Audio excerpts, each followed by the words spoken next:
भक्त थे। उन्होंने भगवान का नाम जपते हुए जीवन बिता दिया, पर भगवान से कभी कुछ नहीं मांगा। एक दिन वे भक्त बांके बिहारी मंदिर गए, पर यह क्या, वहां उन्हें भगवान नहीं दिखे।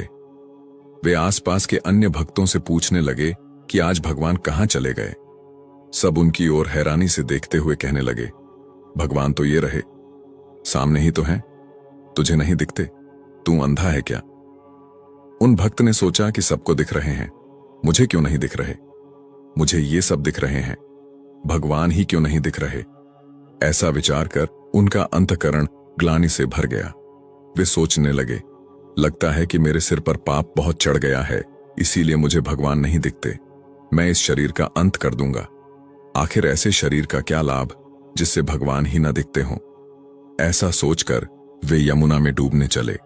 इधर अंतर्यामी भगवान एक ब्राह्मण का वेश बनाकर एक कोढ़ी के पास पहुंचे और कहा कि ऐसे ऐसे एक भक्त यमुना को जा रहे हैं, उनके आशीर्वाद में बहुत बल है, यदि वे तुझे आशीर्वाद दे दें तो तेरा कोढ़ तुरंत ठीक हो जाए।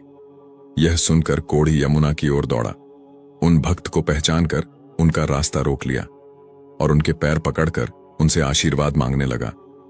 भक्त कहने लगे, भाई, मैं तो पापी हूं, मेरे आशीर्वाद से क्या होगा? पर जब बार बार समझाने पर भी कोढ़ी ने पैर न छोड़े तो उन भक्त ने अनमने भाव से कह ही दिया, भगवान तेरी इच्छा पूरी करें।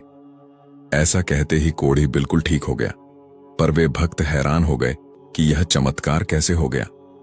वे अभी वहीं स्तब्ध खड़े ही थे कि साक्षात भगवान सामने आ खड़े हुए।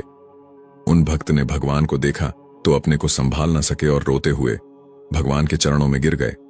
भगवान ने उठाया। वे भगवान से पूछने लगे, भगवान, यह आपकी कैसी लीला है? पहले तो आप मंदिर में भी दिखाई न दिए और अब अनायास आपका दर्शन ही प्राप्त हो रहा है।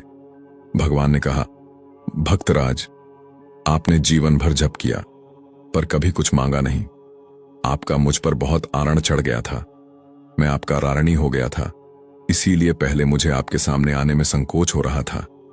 आज आपने उस कोढ़ी को आशीर्वाद देकर अपने पुण्य पुंज में से कुछ मांग लिया, जिससे अब मैं कुछ ऋण मुक्त हो सका हूं।